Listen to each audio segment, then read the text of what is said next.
We, of course, are joined, as we promised, by Janet Roach. Janet, welcome back from a little vacation. A little vacation, yeah. How are you doing today? How's I'm doing everything? well. Yeah, trying to get back into the swing of things. That's right, easing back into the day. Hopefully we provide you a nice little on-ramp here on Live Impact News to kind of get reacquainted. Keep the speed a little low. I don't want we to go will. too fast. Low frequency today. And it is, it's unfortunate we bring you in here on a sad day. Yeah. The passing of Reverend Jesse Jackson, 84 years old. And I would be happy for you to just take this wherever you want. What is the enduring memory of Jesse Jackson for you, whether that's as a public figure or as someone who you crossed paths with? Well, I mean, definitely as a powerful public figure. And I was speaking before that, once upon a time, I've been doing this for some time,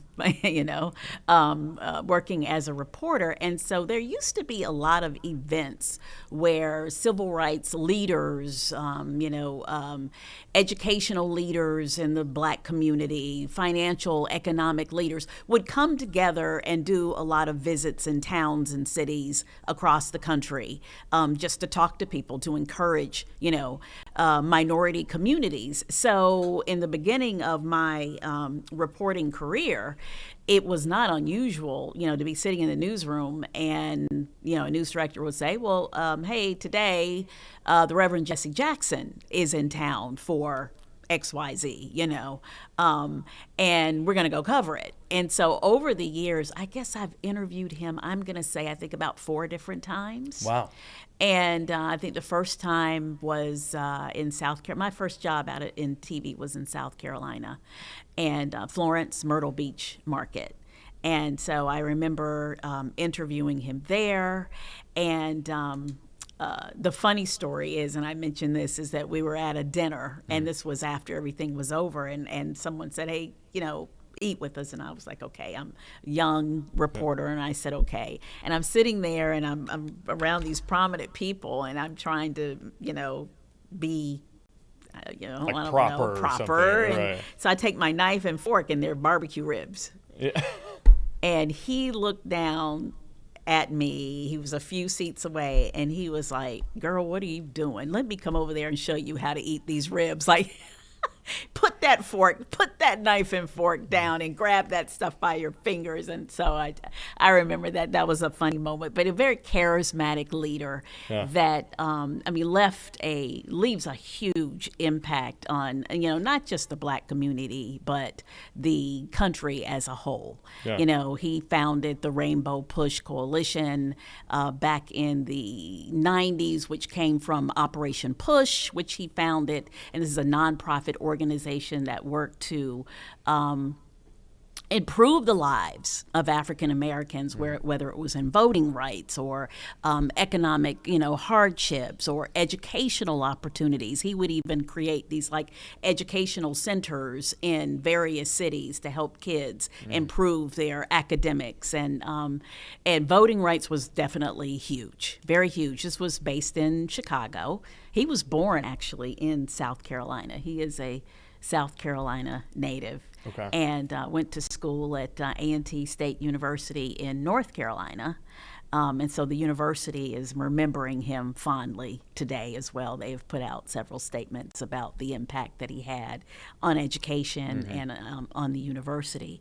And so, I can remember, I was really young, but I remember him running for president in 1984 and in 1988. And really, particularly the second time he ran, making a very strong showing. I believe he won 11 of the primaries. And we played a package to start off our show today, and it said that for a time, he was the leading Democratic candidate in that election. I mean, he and Dukakis eventually went on to get the nomination, but for a time, Jackson was the leading candidate, which is remarkable. Which is remarkable for back then, and it showed that a Black candidate could certainly make a strong showing, and that could one day, as we certainly saw, could win the presidency. And everybody talks about that shot of Jesse Jackson in the audience when Barack Obama came out on the stage, and the tears just flowed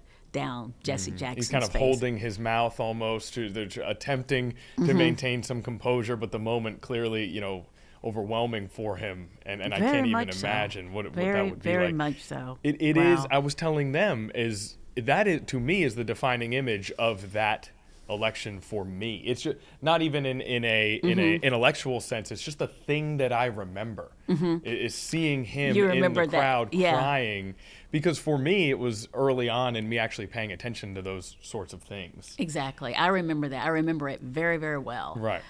And it was kind of, I guess, a full circle moment, Yeah. because you thought about everything that he had fought so hard for, and being a lieutenant of Martin Luther King Jr. and coming out of the Southern Christian Leadership Conference, and actually the organizations that he founded.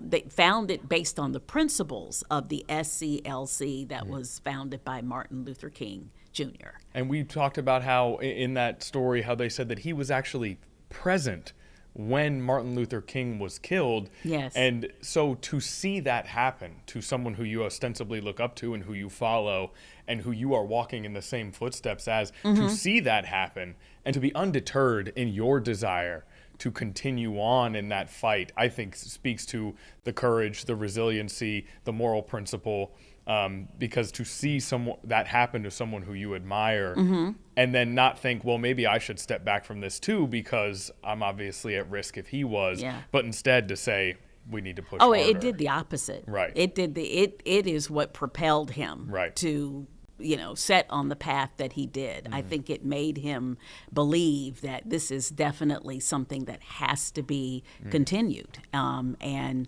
he really hit the ground running with Operation Push, and then the Rainbow Push Coalition and everything that he did, not just in Chicago, but across the country. And so that's why I ran into him.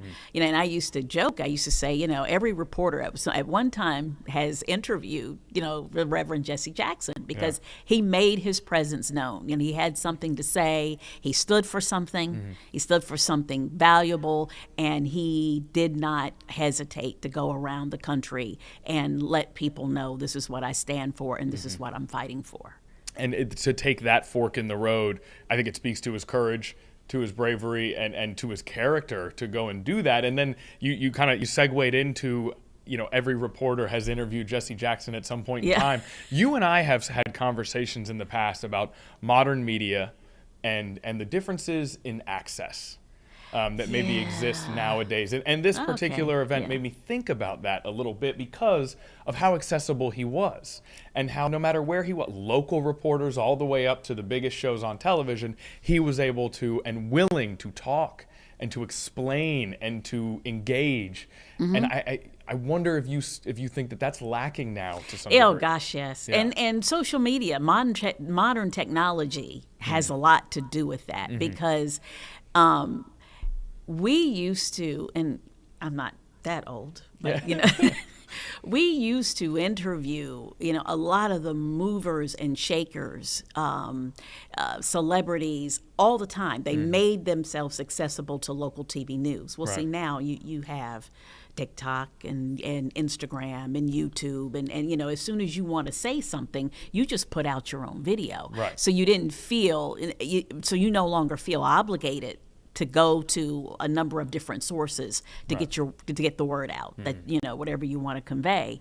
But it didn't used to be that way. So you would have events, and I can remember an event years ago where a number of civil rights leaders and people like John Lewis, Julian Bond, Andrew Young, Ron Brown. These are all people, Dick Gregory, that I've had an opportunity to interview over the course of my career, and even people like Colin Powell and Desmond Tutu.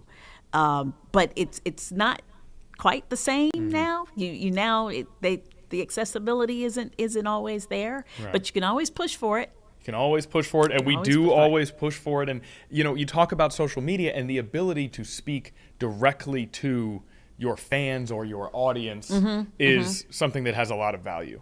But it also means that those messages can be carefully curated and controlled. Right. And when you take out the aspect of a conversation with a journalist who is covering you in an unbiased way, there is growth and valuable information that comes out of those conversations that you likely won't get from a curated, controlled social media post where the goal is to avoid any level of risk whatsoever. Right. Whereas, someone like Jesse Jackson, you admire the confidence that he had in his message to say, well, I'll do an interview with anyone about this. Yeah. And part of that probably comes from the fact that he knew that he felt so strongly in his message that he didn't need to, avoid difficult questions. Oh, no, he would answer anything. You could Right. throw any question at Jesse Jackson. Very Right. charismatic, very confident, and very much aware of what he wanted to say and the messages that he wanted to convey. Yeah. One of the times I did meet up with him was in Chicago. So when I left here, I was here as a young reporter. I was in South Carolina, then here. Then I left, and I was a reporter in Milwaukee and an anchor in Milwaukee and D.C. and Baltimore. But I used to freelance for Black Entertainment Television. I would report. And so I remember I would cover stories in the Chicago area because it was so close to Milwaukee. And he was based in Chicago. So I went there to the Rainbow Push headquarters and got a chance to see him there. And there was an event going on with Louis Farrakhan that I covered for Black Entertainment Television. And so I just remember being at the headquarters and just seeing all these people, just all working, for the same common cause. And when South Carolina, that first interview, by then you likely had a comfort level, a Yeah. little more experience. You knew how to eat ribs. We go back to South Carolina. Do you remember were you nervous? Oh, yeah. Yeah. Oh, yeah. I was nervous. I was, 21? A few years ago. And I was nervous, and still everything was for the first time. Right. You know how that is when you're first starting off, your first interview, your first live shot, your first, big time interview. It all feels so big. It all feels so big. And am I saying the right thing? Am I doing the right thing? No, I'm not eating those ribs right. And he called me out.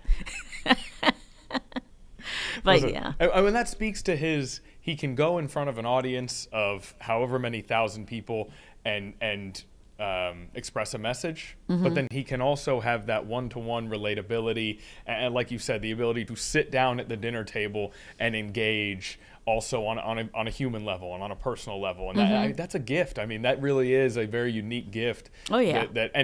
We talk about his legacy, and how President Obama is a part of that, and he had that same gift where he could command a room of 50,000, but then he could also, you see him on the campaign trail having a one-on-one conversation where it feels like he's totally engaged and locked in on that person. Yeah. And even going back to the city of Chicago, just the poetic coincidences of their two paths. Yeah, both being from Chicago or in quite Chicago. interesting. Yeah, Right. And both dynamic speakers. So he was a great speaker. He could stir a crowd. He could bring a crowd to their feet. Yeah.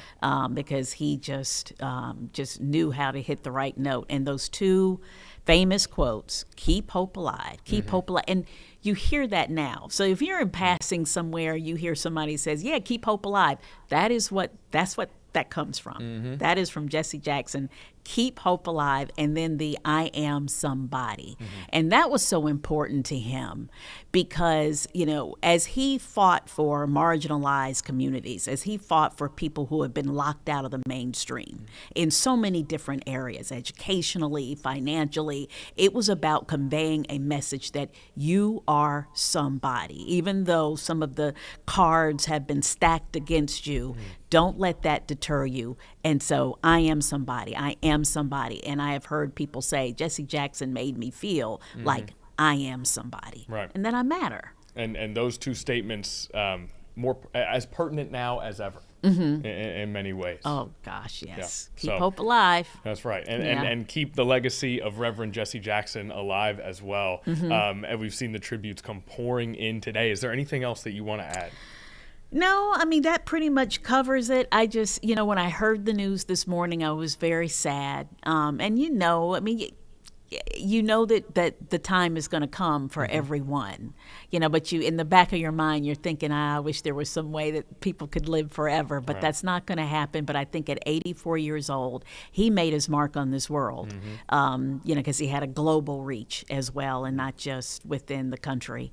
And so, what is it that they say? Job well done. Job well done. Rest in peace. Job well done, rest in peace. And that mark on the world certainly will live forever. So there is that piece. Job well done, rest in peace. Awesome to have Janet Roach in, as always. Thank you, Janet. We'll see you 4 o'clock on 13 News Now. I will be there. All right, very good.